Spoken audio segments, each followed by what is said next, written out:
so used to sit and wonder why, babe.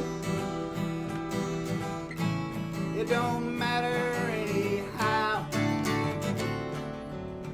When your rooster crows at the break of dawn, look out your window, babe, 'cause I'll be gone.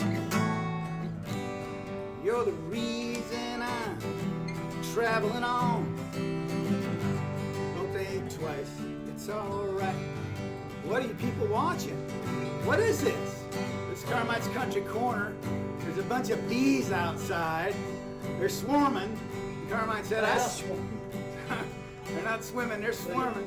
And Carmine said, I don't give a hoot. We're gonna get some friends together and we're gonna play a song. We're gonna talk, we're gonna have a conversation. I'm walking down that long and lonesome road, babe. Where I'm bound I cannot tell. They say goodbye's too good a word, babe. So I say fare thee well. And I ain't saying you treated me unkind. You could have done better, babe, but I don't mind. You just kind of wasted my precious time. Don't think twice, it's alright. Thank you. Sit down. Here we are at Carmine's Country Corner. Kind of a acoustic set because he told you a little bit about the bees. What happened last week real quick was we got here, the full band ready to play. Paul was here, everybody was here. And right out in front of the building, there's about a 3-inch hole up in the wall, and there's all kinds of bees. So there must be a beehive in there, I guess. So I had JD here, and all the guys were here, and I said, I'm going to go in and beat the hell out of the drums and see if it bothers those guys, because if they start swarming, well, we're not doing the show. I'm not taking a chance on getting stung by a bee. Sure enough, I come in, I'm making as much noise as I know how to make, and JD and Gary are like, stop! Don't do that! So they were getting pretty upset, weren't they, Gary? They were indeed. Yeah. They were not enjoying. They did not like my drumming at all. And I think either Tom or Paul, somebody yelled out, he's not our regular drummer. But out of here, that would have made a difference. That wouldn't have made a difference. Anyway, welcome to the show. This week we all decided, let's just go sit down with some acoustic guitars, tell some stories, get to know the guys a little better, and do a few songs. It's probably going to be mostly finding out a little bit more about Gary's background and Paul's and Tom's, and I might even tell you something about myself. I don't know. Yeah. What don't we know about you? Well, it's probably, we all got secrets, you know. I That's got the a way question, life I got a is. question for you. Go ahead, what? See, point the camera over here. What? Good looking one. Now, I say about Carmine, he's the most famous, unfamous guitar player there is. Because he hangs out with all of the legendary guitar players like Albert Lee, of course, and your Elvis boy. Tell James. us where you met him. James Burton. Where you met James. I met James years ago, and didn't get to know him real close till mid-60s is when we really started getting close. But I met him in about 59, 60 through a friend of mine's mom who did a lot of sessions, and she was friends of his. And when I told her, he's one of my idols, and he was also her son's idol, Mickey's idol. We loved James. So she knew him real well, so she introduced us, and we got to meet James Burton, and you know. What year was got to that know him. roughly? That was probably 59, 60. I was born that year. That's the year you were born. Yeah, a couple good things That's happened. funny. And I didn't meet you till years later. Anyway, Yeah, so come on. And when you told me some of the songs that she had sung background Oh, on, I my God. flipped out. Yeah. Some of my favorite songs. she would do things like this. I told Paul, she comes home one night. Mickey and I are playing, I'm like 14, Mickey's 13, we're just learning to play guitar. She comes, she says, boys, she says, wait till you hear the track we cut on this new Jackie Wilson record. I said, what, really? I think the song was Your Love Lifts Me Higher, Oh. that one he sang. She's on that track. I mean, Ray Charles, you know, when he was doing, what was it? I Can't Stop Loving You, and he says, sing a song, children, and all the girls start singing. She's one of the girls. I mean, she's, And she sang on a couple of Roy Orbison songs, oh, right? Elvis, Roy Orbison. Candyman, didn't she sing on that? All of them. Sammy She Davis sang on Candyman? everything. No, Oh. whole Yeah. different song. All right. This woman was just great. She was a great singer, background singer. I must have been thinking about something else for a minute. Tell me, repeat who this woman was. Her name was Betty Jane Race, and she was Mickey Rooney's, the movie star Mickey Rooney's second wife after he married Ava Gardner. Ah. She met him, and like, I think they were married like a week later or something. Mickey met Betty Jane. She was only 17, and she had just won the Miss Alabama beauty contest for the state of Alabama, and she won it in 1944. That's the year I was born. Not too There we go shabby. again. Yeah, and then later we met up back in the 50s. I met her when I was like 13. 13 years But she- later, I met Betty Jane Race. She could sing and sang with all those people. She sang with she was one of the Anita Kerr singers. The Anita Kerr Oh. singer was on the, I think, Andy Williams show. Well, The and Gold Diggers was the Dean Martin show. Yeah. Had the golds. She was Oh, one of yeah. the Gold Diggers. Yeah, the Anita Kerr singers also, they worked in Nashville all the time. They did, session work. No, it's like with it's either the Jordanaires Yeah. or the Anita Kerr singers were backing up everybody. Yeah. Yeah. Yeah. Or the Yeah, sweetest she's got quite a. versions. Well, she passed away. She's a lovely, beautiful blonde lady, and knew her for years. She was great. Mickey's gone. Bunch of them are gone. We're not going to talk about the But ones. that's who- how you met James. Well, I James met Burton. James. That's how the story Look at started. that, right? Yeah. How did you meet James Burton? How did I meet her? Was through Betty Jane Betty- Race, through Betty through the Jane. famous background singer. Yeah. She was Nat King Cole, everybody, Oh. Sinatra. Well, then She how did did you every meet session. Albert Lee? How did I meet Albert? Yeah. I knew who Albert was for about maybe a year or so. I think he got here in about 72 or 73, and it had to be around 74, and I was at the Palomino Club. And he was sitting there with a band. I happened to know the band, so I walked in not knowing he was going to be there, and I just love him. I mean, he's one of my idols. And so the band leader said, "Carmen, you want to play?" I said, "I'd be honored." James at the here I am with Albert at the Palomino Club. Huh. I set my amp up. Hey, my phone. We take calls. We take calls. Wait, give me that phone. Gotta quick help before us it remember starts. where he's at, though. Well, I'm Where sorry, was it? folks. Well, I'll my make phone's it on quick. too, so maybe I'll get a call. But that's Sorry. I'm No. not as popular as Carmen. No, I might call you just so you get one. Jimmy, I got to run right in the middle of doing the show. I do take calls, but I'm going to cut this one short. He takes calls. Oh, that's why you're calling me. I love you, brother. I will do that right now. Thanks. Okay, buddy. Bye-bye. Ah, that's great. That was Jimmy Eaton, our steel player Oh. who plays with us all the time. I just love Jimmy. He said, don't forget to mention the 5th and the 8th of August, I will be with Jimmy and Kerry at the Black Rose Band up at the Ventura County Fair. So anybody wants to come up, say hello, that's where we're going to be. Anyway, real quick. This is why you take calls. I lost Go. my place. Oh, well, So where was I? You were Oh, Betty talking- Jane Race, Mickey Rooney Jr. and No. Albert Lee. I'm at the Palomino. Real quick. I set my amp up. I got my guitar. Alright. I'm a little nervous. I mean, this guy is such a great player. So we're gonna get the set going. I plug my amp in, and my cord had a short in it, and the amp goes this real loud, screeching, terrible, awful sound that just shrunk me down to about this big. And I yank it out, changed the chord, but we had a great night. Did you And- play? Did you end up Oh playing? yeah, I played the next two sets. Well, I finished out the night, and Albert and I hit it off really good. He liked Apparently. he liked what I was trying to do, Yeah, he still does, I think. and I love everything he does because Yeah, he's he's so great. good at it. So anyway, yeah, so big deal. I get to meet some people, but Paul. Yeah. See, we're not going to have a whole lot of time for music because now I'm going to talk a little bit about Paul. You were supposed to kind of MC this thing, and I'm kind of taking over, and I'm sorry. This is how I work.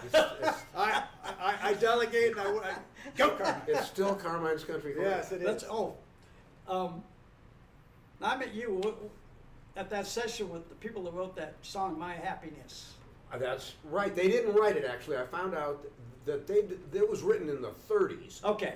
They cut it in 1948. 8. Okay, I was 4 years old. And it was the year before I was born. Right. And their names were John and Sandra Steele.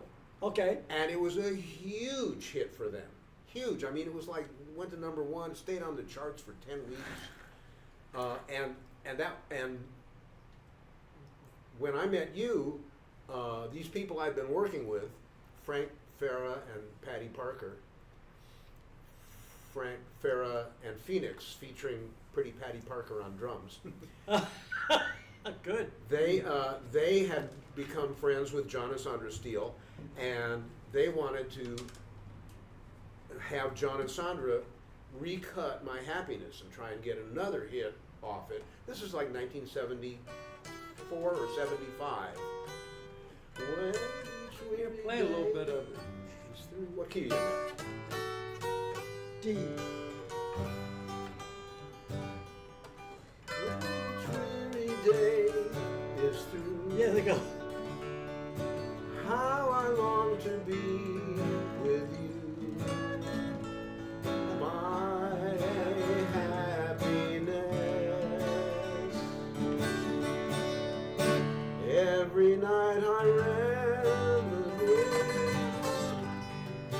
dreaming of your tender kiss, always thinking how I miss. And they go, Yeah. my happiness. They throw in an extra An extra bar, I don't know bar. why, half a bar or something. And Anyway, I had booked, so Frank and Patty, I had produced an This is a album great on Frank story. and Patty, so Frank and Patty said, we want you to produce this thing with John and Sandra Steele. They were going to recut My Happiness, and they were going to do another song. We cut another side, a gospel country rock tune they'd written. It was a really good song, actually. Well, Can I just interrupt? What year was this roughly that you're talking about? 74, 75. Okay, go ahead. Probably 75. I think of it as 74 because that's when I Close met those count. guys, but I think it was 75. Okay. So I called a bunch of guys I knew to play on the session, and I called Jerry Swallow. Jerry Swallow, we love him. What a great What a guitar great player guitar he was. player and a great guy. And he was just the guy that would have been perfect for He this would have session. been. He's perfect. And a week before the session, he called me back and he said, "Paul," he said, "I can't do the session. I gotta go on the road. I think with Dolly Parton or somebody." Tanya Tucker. Tanya Tucker. Tanya Tucker. And I'll tell you a little about that story with Jerry. Go So, ahead. so I'm like, "Jerry, what am I gonna do? You're the guy for the." He said, "I'll tell you what you do." He said, "You call this friend of mine, Carmen Sardo. He plays just as good as me, and he'll play the session for you, Good idea. and you're gonna be very happy." So I called you because he gave me your number, and I called you and told you about the session. You said, "Oh yeah, I'll do the session." You said, "But don't give me any of those music charts with notes and I hate that stuff. lines and things." You said, just give me," Carmen said, just give me a set of lyrics for the songs with, some chords written above the lyrics. Okay. So that's what I did. You showed up for the session. You nailed it. It was great. I did a mandolin thing. No, well, you might have done Didn't I it. go- You might have done something like that, yeah. I But thought what knocked me out was what you played on the other song, because the other song was like a real up-tempo thing. I You know? forgot that one. I don't know. Yeah, whatever. But you did your band. Thank you. Oh, yeah, all that You chicken. know, you crap. were just playing. That was a long like time chicken. Well, that was a lot of fun. And that's when I met you. 74? Yeah, we've been friends ever And we've been since. friends ever since. Now, And I the wa- Jerry I wanna Swallow- interrupt go ahead. a little bit with Paul, because Paul's a great songwriter. Great songwriter. Thank you, sir. Do a little bit of Hall of Fame. Oh, jeez. That's a good one. I got the most nights on the town of anyone that can be found. In any honky tonk anywhere, they're all the same. And the record clearly shows I've gone as far as a man can go. 'Cause I just made the Drinkers Hall of Fame. Chorus. I'm in the Drinkers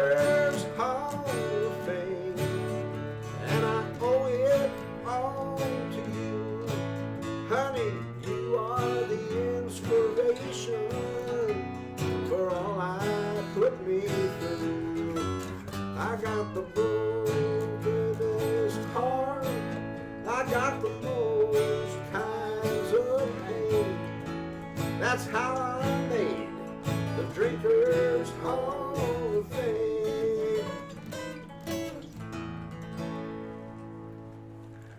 That's a great, and you're a good friend, our good friend. Butch I was never Hendricks. never that close to Butch. I knew him, Yeah. but not like you and Butch.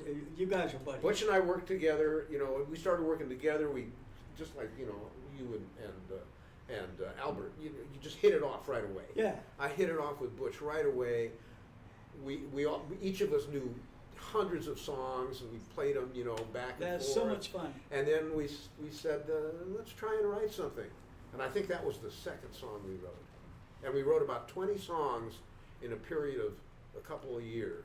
Now, you know, I'm going to tell you why Jerry Swallow gave me that session, why he called you and said Tell me. to use me, because he had come to me and said, Carmine, he said, I just got the gig with Tanya Tucker, and he said, I've got to go out on the road, and all I got is a Les Paul.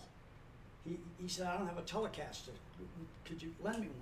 And remember that blonde one I let you have for I over do. a year? What a great guitar. Gib Gilbo, who was with the Burritos for years, he had that thing for like 5 years on the road with because someone stole his, and I gave him that one. It's a 63 or 64 original Telecaster Fender, which is worth a little bit of money these days.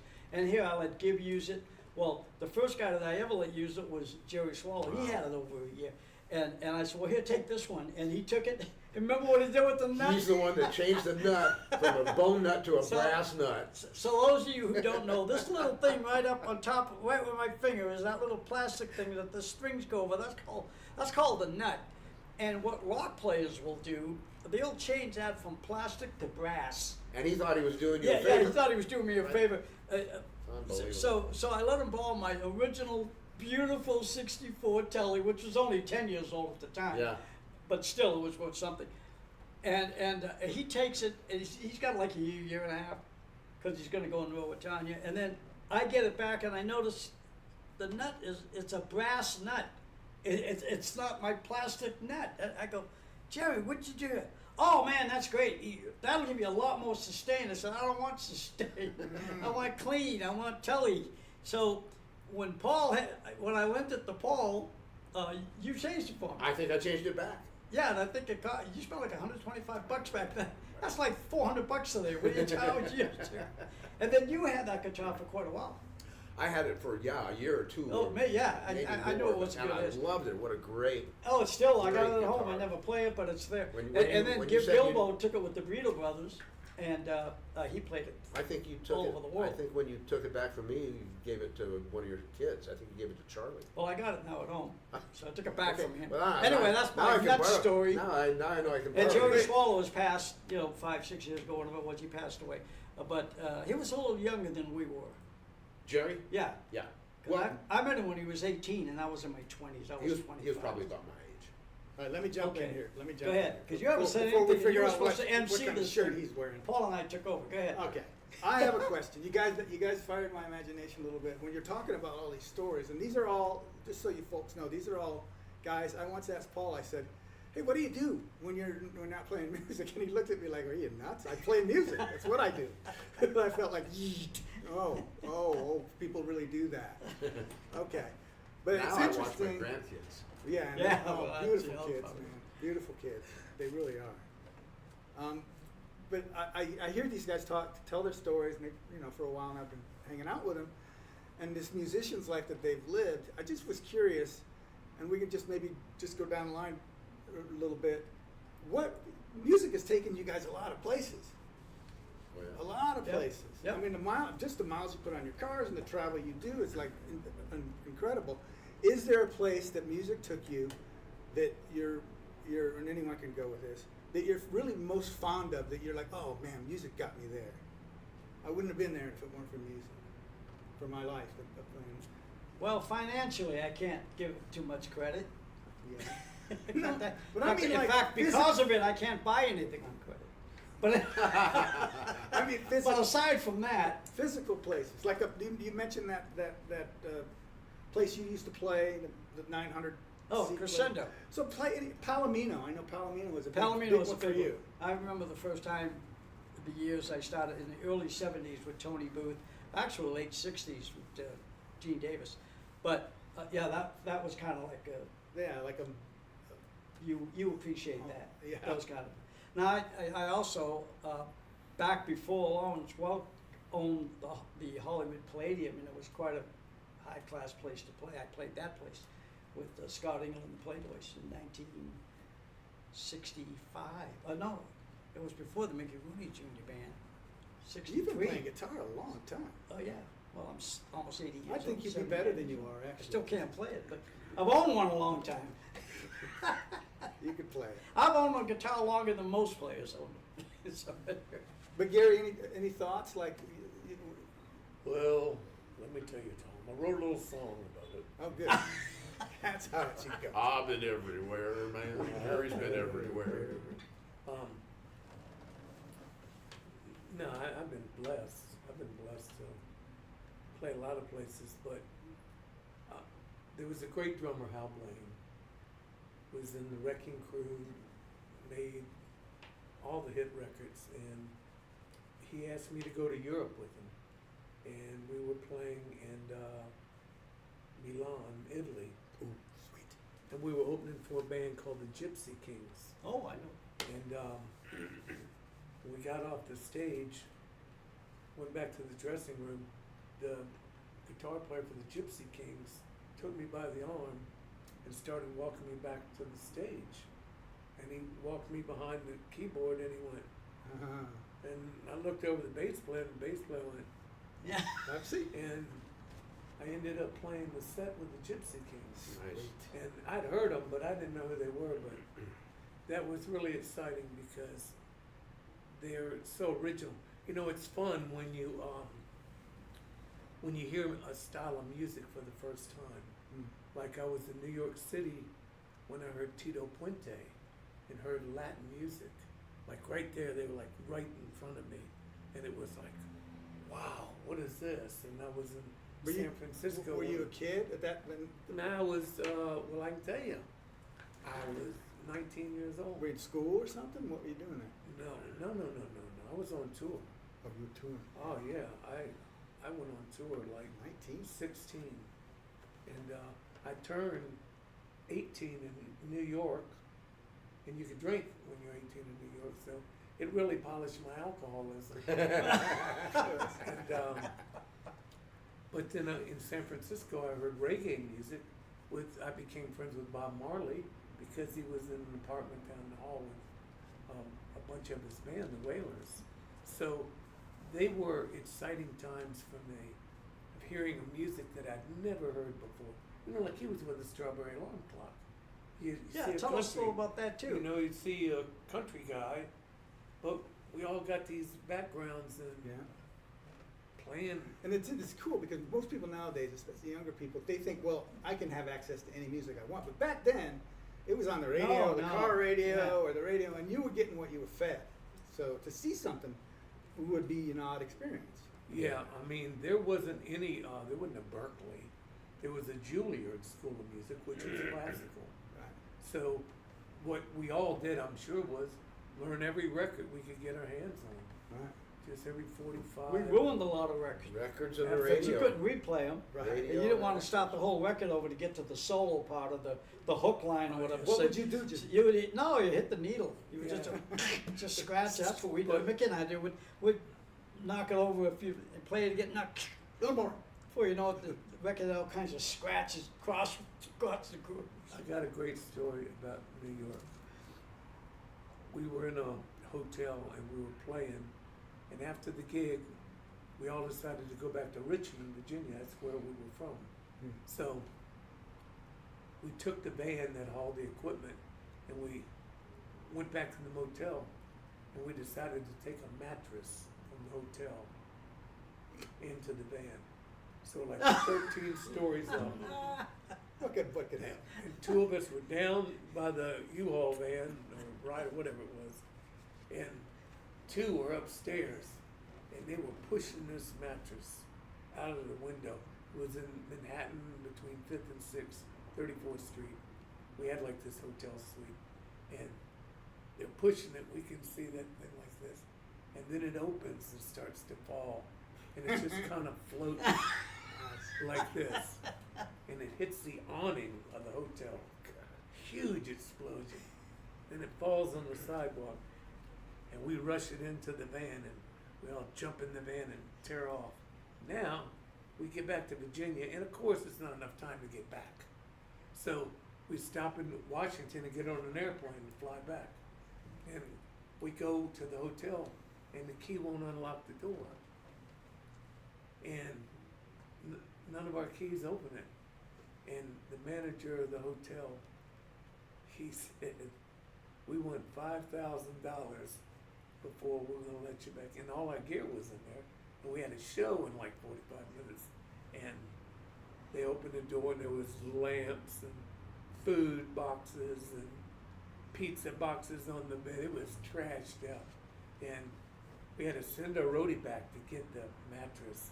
And I don't know how I ended up helping him bring it in, but I'm helping him haul this mattress in this busy hotel through the lobby. The crazy things. Yeah, Place your divots. Yeah. New York. Now, Paul, Yeah. back to you just for a minute, because tell us a little about a couple of the songs that you were able to break through and get some pretty good artists to cut some of your stuff. Well, the first one was probably when I was working with the Alarm Clock, because I wrote some songs for that band, and, Oh, okay. and we got some of those songs. I mean, they were released as singles. They didn't do that much, but then we got hired to be the band at the party in the movie Beyond the Valley of the Dolls. Oh, that's right. And we did 3 songs in the movie. One of them was the big hit, Incense and Peppermints, and the other 2 were 2 songs I wrote. One called Girl from the City and one called I'm Coming Home. And so that was That kind is of cool. that was a breakthrough for me. And you got a little something for that? I made a little money off Yeah. of that. Yeah. You And know- then I had I've had songs cut by Patti Loveless. Yeah, now that's a good one there. Highway 101. Yeah, another good one. Yeah. Juice Newton. And, Oh yeah. No, you've made your mark a You few know, I places. played with Moses. I did a couple Yeah. records with him in Yeah, Boulder. yeah. Now I- you used to work at the Pointer Sisters. Was it the Pointer Sisters? Yeah. Well, that's not a bad group to hang out with. I don't know. They made some headway in the They music were business. incredible musicians. Oh, so talented. June and Bonnie were the creators. They played with Boss Skaggs and all of those records back then, but they were sisters, and sisters sometimes don't get along. Yeah. But they were explosive, but you had to watch it.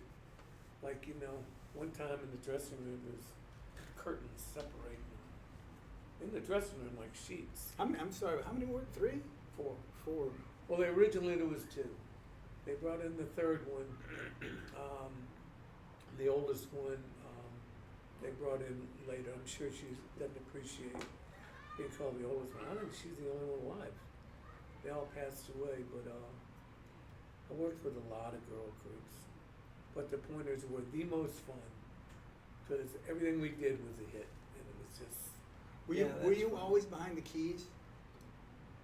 I was in a band one time where I played guitar and keys, but it was a rock band, big Marshall cabinet. Oh, Okay. But yeah, keys, man, that was. Well, I just wrote a song. Well, let's hear a little of it. We'll do a little music now. We talked enough. I ain't competing with no one. It's just not my style. Can't we get through this together and be happy for a while? You don't have to be a commie to want to even things out. Not every nut's a Nazi. What the hell's it all about? And when the Lord comes to greet me, where's the devil gonna hide? And if life is gonna leave me, I may as well enjoy the ride. I like that. Wow. Well, we gotta do that on the show one time when you I get up did- there. yeah, Just You got do deep another on one that of our one. little shows. Oh, How yeah. much time we got, Kim? 30 minutes. It's All right, we're 6:30. halfway through. Sweet. Sweating like a pig, pardon my French. You're not showing. I'm keeping I an eye. feel good. I'm gonna jump up and get. I'm okay. I feel quite comfortable. Me too. I do too. Gary. Gary, Oh, shut up. we've been having a Shut lot of up, fun. This is a old good man. group. You know, when I started the Wild Country Band, I always told people, you never know what you're gonna get. But what I meant by that was, because like all of us, we know everybody in town. We've all been friends with all the good players and everybody at every level. And any one of these guys can call anybody I know, and I can call anybody they know, and put something together and have a lot of fun doing it.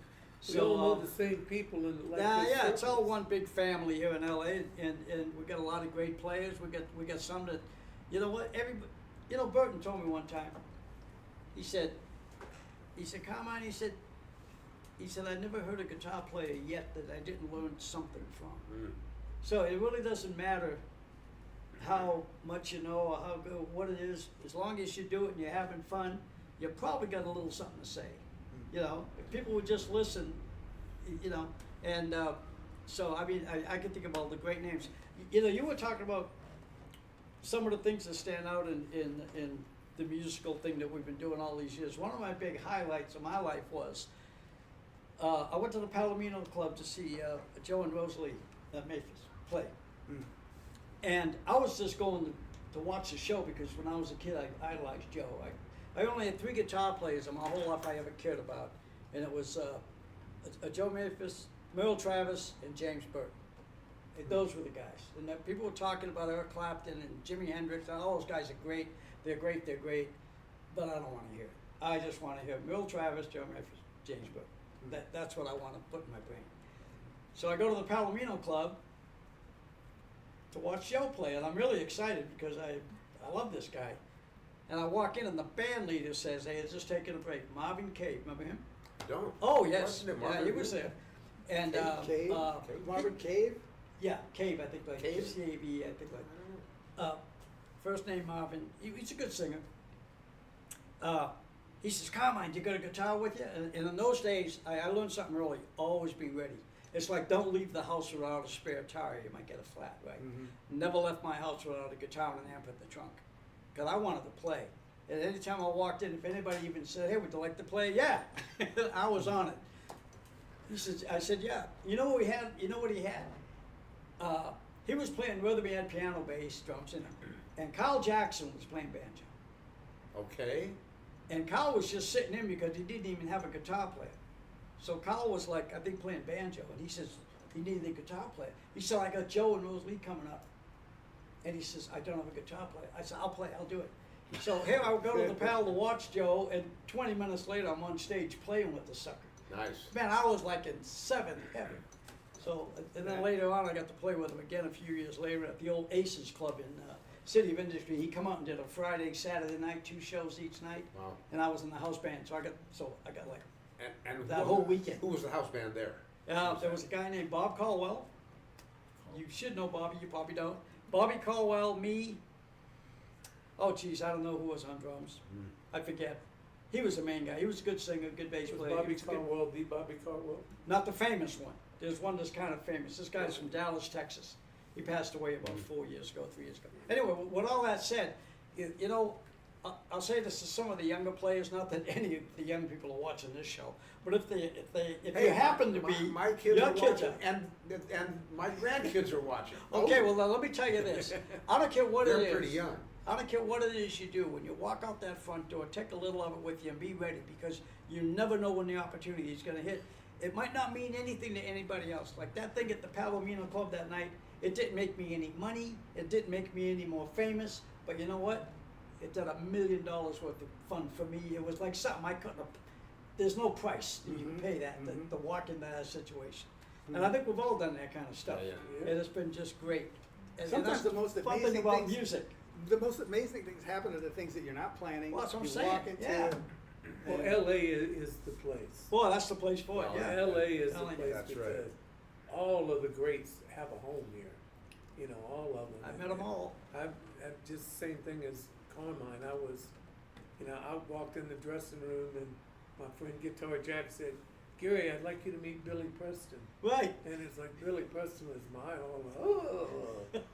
And I ended up playing with them. Gary, come on, Gary, get up. Yeah, Get up. that was like Yeah, that's Gary, how wake it up, was. Gary. So I got a anyway, chance to play yeah, with playing him music's a lot of fun. I'm Yeah. sitting It's been across more the fun than stage. anything else. It was killer. I know that feeling. You want to play a song? You got something? Nah. Nothing hitting you? Paul, Yeah. you want to do one? You want me to do a song? Yeah. Sure. Oh, yes, always. Do whatever you want to Do do. mine instead.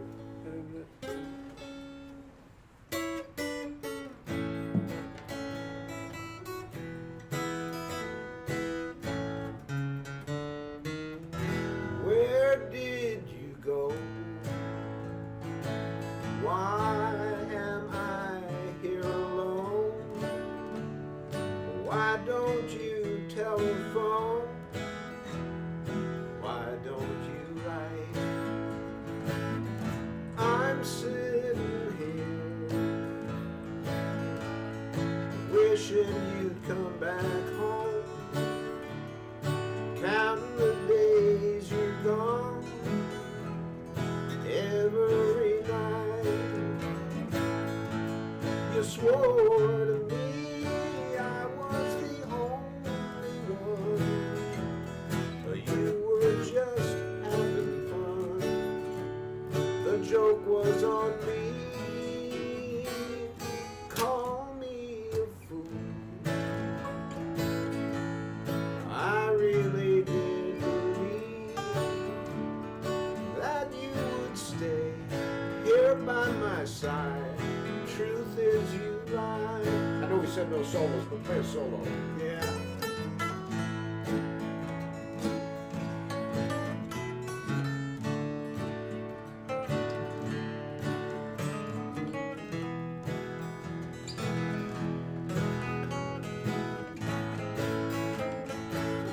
Shame on you, treating my heart this way.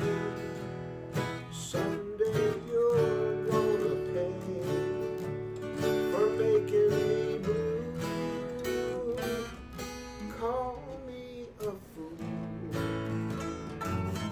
I really did believe that you would stay here by my side. Truth is you lied. You said you'd stay here by my side. Truth is you lied.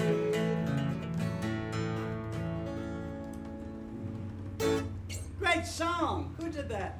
So, That was a big hit, wasn't it? it wasn't a big hit, but it's been recorded by a bunch of people. But the thing is, I wrote that with Mark Fossen.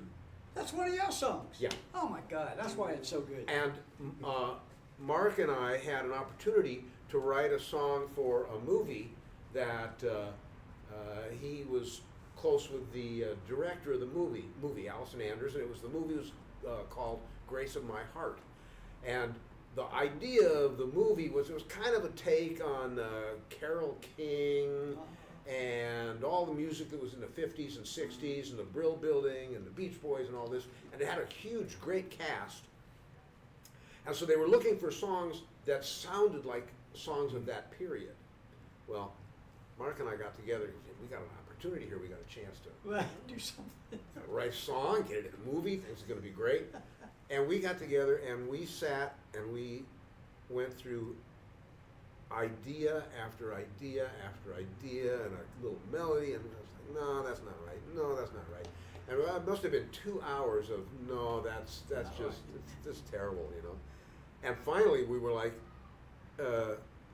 you know what, forget the movie, let's just write something. Let's see if we can get something written. And I'm looking through my ideas and I go, how about this, Mark? Here's an idea I had. It's called Truth Is You Lied. And Mark smiled and he went, where did you go? And the rest is history. 30 minutes later, Right, it was done. It was done, the song was written, and it got in the movie. Yeah, you got it anyway. Yeah, we got it in the movie anyway. They completely redid it. This great artist named Jill Sobule. I don't know if you know her. She's kind of a folk artist, Don't know. and she's great. Anyway, Fabulous, fabulous. they got her to sing the song in a kind of a style of like Brenda Lee's "I'm Sorry." So they would. Where did you go? Right. So They can- real yeah. slowed it down. But the best thing for me was when they cut it. Ray Brown played bass on it. Well, I don't know if you know Ray Brown. I saw him play live with Bonnie Kessler There and you go. Shelley Mann. There at, you go. At So like Shelley's, one of the great Hmm. upright bass Shelley's players band of in Hollywood. all time. back in 1960, 61. So- Bonnie Kessel took us there for dinner. There you Me, go. Mickey, and BJ. The, Yeah, the famous yeah, singer. yeah. She married Well, Bonnie Kessel. and that's the thing. He was a one of the most in-demand players for live and sessions for decades, and so he played bass Oh, Ray on my Brown. song. Yeah, he's famous jazz bass. We played everything, but he was very famous jazz bass player. When you Yeah. went to dinner with him, do you remember what you had? No, I just remember I listened to jazz. I'll tell you something else. This is so funny. I was like 15 years old, and he was dating Mickey's mother. They were just dating, and she was dating this other guy named Bob Preston or something like that. Now, Bonnie Kessel had money, and this other guy had money, but he was like a producer, music producer. He wasn't like a player guy. Mm-hmm. Kessel was like, he's a famous jazz player and great session player. So Mickey comes to me one night. We're kids. Mick says, I was talking to my mom, and he says, Mom told me, Bob wants to marry her, and Bonnie Kessel wants to marry her. And she's a beautiful woman. Hell, I wanted to marry her. I was only 15. Is this the singing Yeah, woman too? yeah. It's a singing woman, the one that Okay. was Mickey Rooney Jr.'s Yeah. mother. So we're having a little kid talk, and he says, now Mom says that, both these guys are doing good, so they can take care of it. That's something to be considered, Good provider. He said, yeah. He says, now, but she's torn because Bonnie Kessel's the kind of a guy that, like, if the car breaks down, he won't be able to fix it, but he can pay to have it fixed. It's okay. Bob's the kind of guy that the car breaks down, even though he's doing okay, he's the guy that can fix it himself. He says, so I don't know which one to marry. This is what Mickey's telling me. It's the gist of the story. So I say to him, why don't you tell your mom to try marrying the one she's in love with? What a concept. Yeah. And he started laughing. He said, you're right. Anyway, she ended up marrying Bonnie Kessel. Probably because he could pay to get it fixed. I don't know. I know they were married a long time and they had a good marriage. Oh, that's good. All right, I'm gonna play you a song. Oh, good This deal. This is one of my songs, and I wrote it, and then it became, I guess, too controversial. Pick along with me, if you will. Best I can. George, you see what they're doing. Let them burn the flag today. George, they don't want to hear from Jesus. Don't want the kids to pray. And George, they're selling all the land. You know the price we paid. But there's still some good news, George. Country folks are here to stay. Red, white, and blue.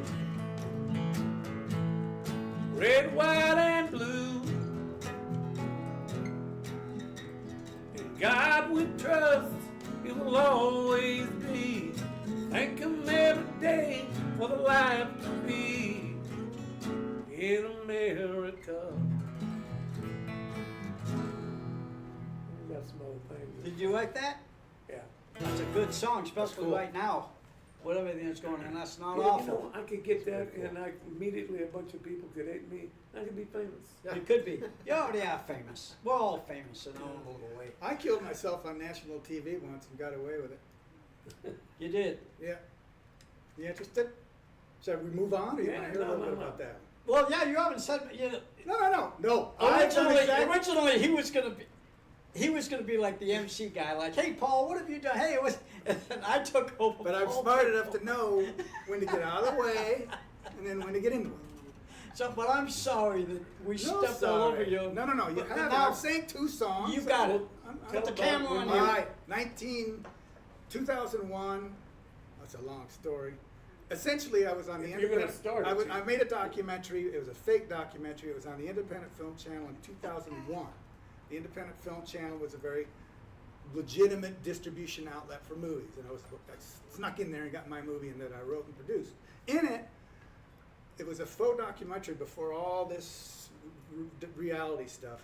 In this movie called They Shoot Movies, Don't They? You can go look it up if you want. It's all over the place.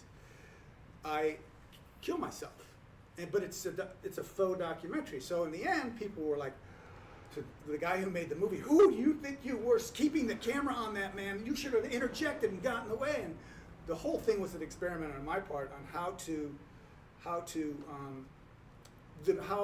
a story, how people can believe what they want to believe, you know, and they need to question things. And when I sold it to IFC, they said, "Well, we don't want to say it's a documentary." I said, "Don't say it's a documentary, but don't say it's not a documentary. Just put it out there, let people see what it is. We don't want to lie." And anyway, there's a big story behind it. But I went around. I went to New Orleans, a lot of film festivals, and at the end of that, and the internet was just coming in at the time. And so when it first showed, we ran over to the computer because it was just like, you know, not a whole lot of Twitter and all this stuff, but ran over to the computer, and it was at the IFC site. It was like a ticker tape. It was just, and I knew. I was like, "Holy crap! We just stuck our finger in the pie right here." and I rode that for 5 years, but I'm a bit of a has-been now because it was so long ago. But it was a nice ride. You should Sounds like rename it. fun. I It was. killed myself, but it didn't hurt. Yeah. It didn't hurt. Yep. It didn't hurt. And I've kind of broke even on the project money-wise, so no, it was a good experience. Breaking even's pretty good in most of these entertainment arenas. Not losing. Yeah. You can It's break good. even. You're way ahead. Yeah. Yeah. That's exactly. Jeez. Exactly. Could've- Yeah, anyway, so here we are. How much time we got? Not that I wanted to, because we can stay all night if we want, but I don't really care. 13 minutes. 15 minutes? Well, that's 13. enough time to do something. Why don't you do a 13 song, minutes. Armand? Yeah, you can play some. And remember, let the mic hear you. No one will ever know. My heart is breaking each time a million teardrops start to flow. I'll cry myself to sleep. Wake up smiling. I'll miss you, but no one will ever know. Tell them we grew tired of each other,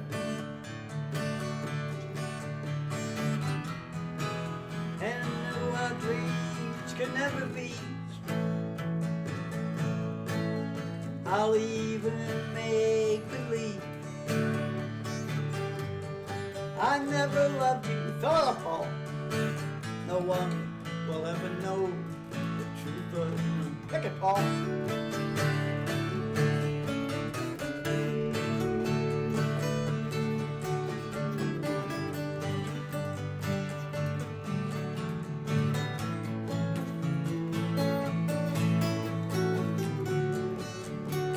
One more time, I like that. Yeah.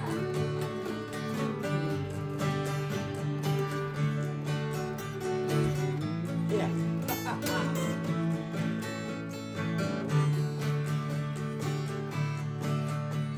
No one will ever see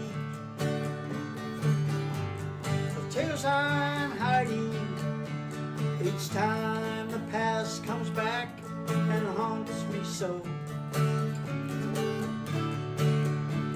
No one will ever know. My heart is breaking. I miss you, but no one will ever know. I'll tell them I found true love with another, and I was glad the day you set me free. I'll even make believe I never loved you, so no one will ever know true love me. I just gotta get the last one in. Oh, that was great. That's I a love good that song. That's It's a nice. great song. Good I felt song. that one. I felt that one. You wrote it? No, I felt it. Oh, you felt it somewhere. I did Yeah, too. I like that. I don't know where, but somewhere it got felt. You believe sing me. that one great. Yeah, Carmen. you do. That's Oh, nice. man, we I've never gotta- heard you do that. We gotta put it in the. I'm gonna start regular- doing it on the show. Yeah. I was watching some of our old shows from 3 years ago. It's Yeah. been over 3 years now we've been doing this darn thing. And it was in May 2020 we did our first show that month. And I think it was our second show. And I'm watching it, sounded pretty good. I think, man, we're outside at the shop at Yeah. my place of business, a little smaller set. But yeah, man, we were cutting it. It was good. I think Cody was with us back then. Anyway, I sang that song. And I hadn't sung it since. In 3 years, until just now, I just forgot about it. Beautiful. And so that's why I did it. I thought, no, that song sounds okay. I think I'm gonna start doing it Oh, again. yeah. It's a good song. Good And, one. I like the song too. I'll tell you, the guy inspired me to sing it, and I don't even know who wrote it. I know it's a very old country Yeah. song. Brantley Kearns. Oh, He did it on YouTube. He did, and he played a fiddle solo. Oh. I mean, I was watching it, going like tears running down my face. I mean, this Brantley. guy sold it. The way he sang it and played it. You know, Brantley became famous kind of for his fiddling with Dwight Yoakam. Dwight, yeah. But he's a singer. I mean, No. he sings so He great. sings really good. His And we voice were is so fantastic. honored last year to have Yes. him and Cindy Bell Yes. and what's the other guy? Lance, I think. Lance, L-E-E, come up. Brantley. Brantley. Brantley Kearns was. Oh, Brantley Kearns, yes. okay. That's one name. Brantley. I didn't Okay, know got that it. he even sang. Oh, he sings He so good. sings He's great. as good as That's anybody. amazing. Yeah. He Did he could- sing with Dwight? He could do. I don't Maybe, know that maybe he the ever- harmonies, maybe, I don't know. Maybe once in a while, but Anyway, Brantley, we love you. I think he's doing okay. I know he's. he's hanging in. We should go visit him. We man. should.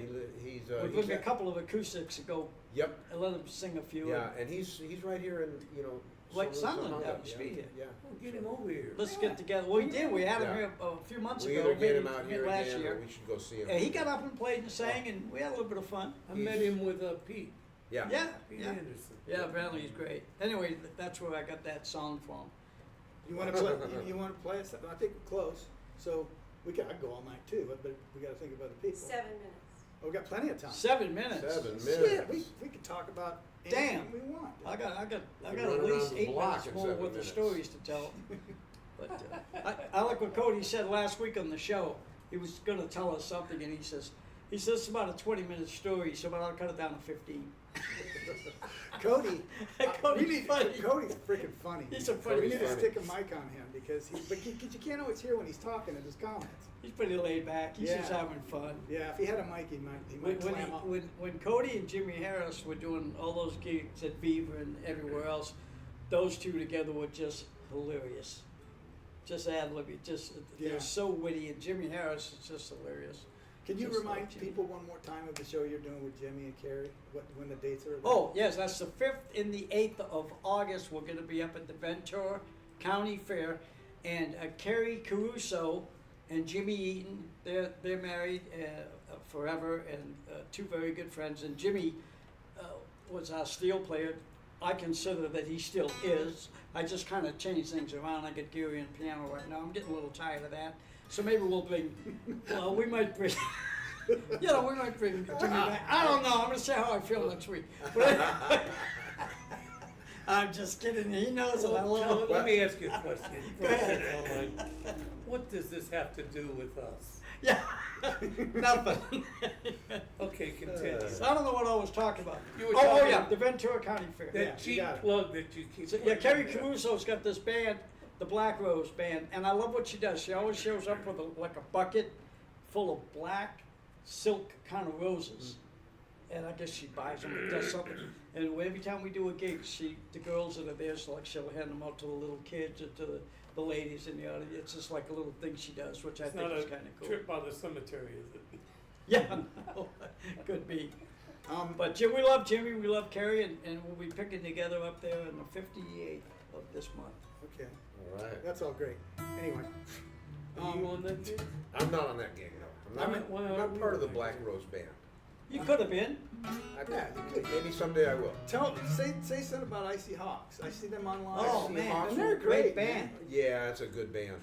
We are going to do a little tour in Northern California next month. I don't think it's the 5th and the 8th. I think it might be after that. August. Oh, But it's in August, and we're going to the Mendocino area and Sacramento. We got a gig in Sacramento, and we got a gig near Santa Cruz.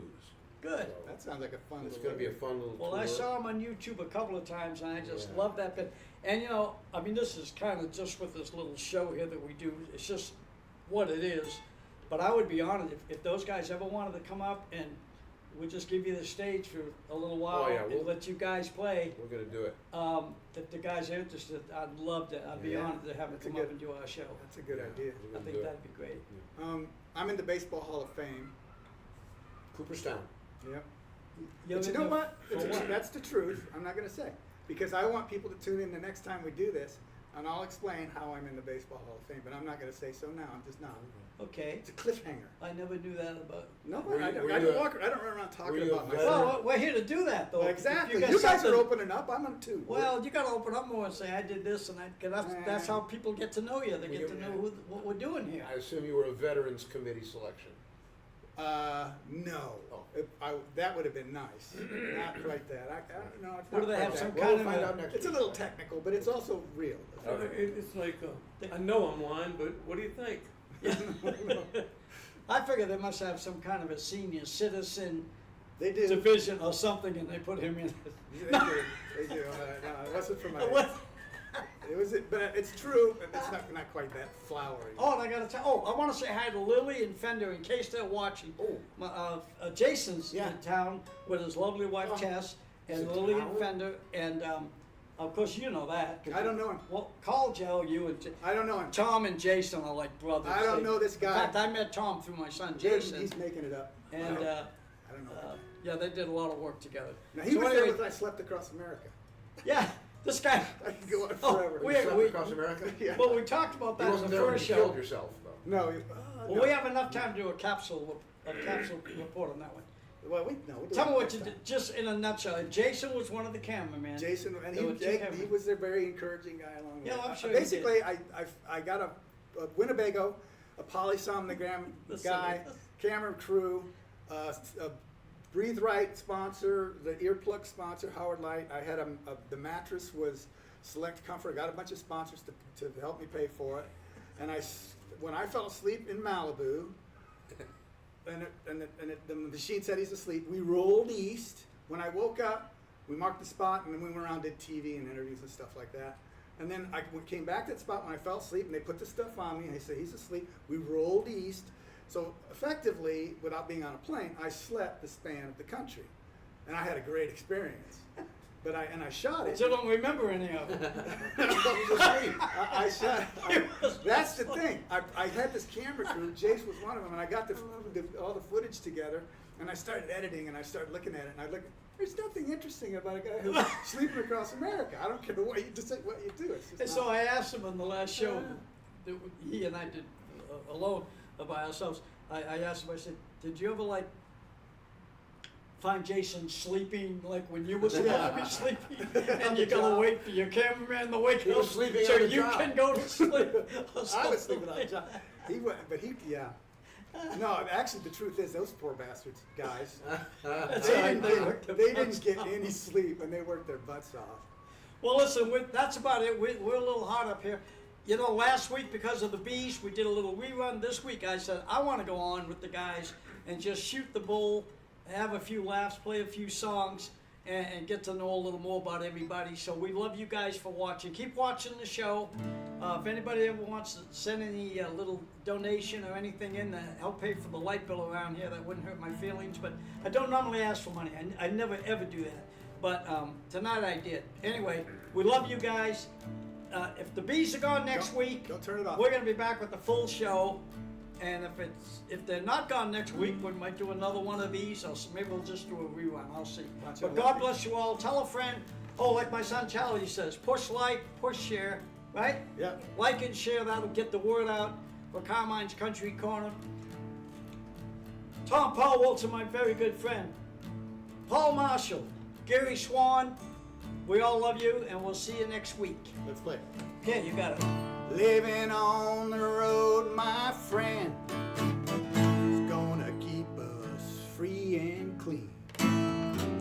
Now you wear your skin like iron, the press as hard as kerosene. You weren't your mama's only boy, but her favorite one it seems. She began to cry when you said goodbye, and sank into your dreams. Want to take the second verse? Sure. Pancho was a bandit boy, horses fast as polished steel. He wore his gun outside his pants for all the honest world to feel. Pancho met his Machino in a desert down in Mexico.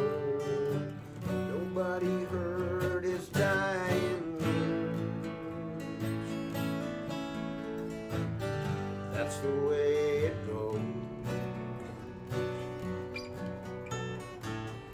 All the federales say we could have had him any day. We only let him slip away. Out of kindness, I suppose. Thank you, everybody. We'll see you soon. Bye. Great job, guys. That was fun, Carmen. That was a lot of fun.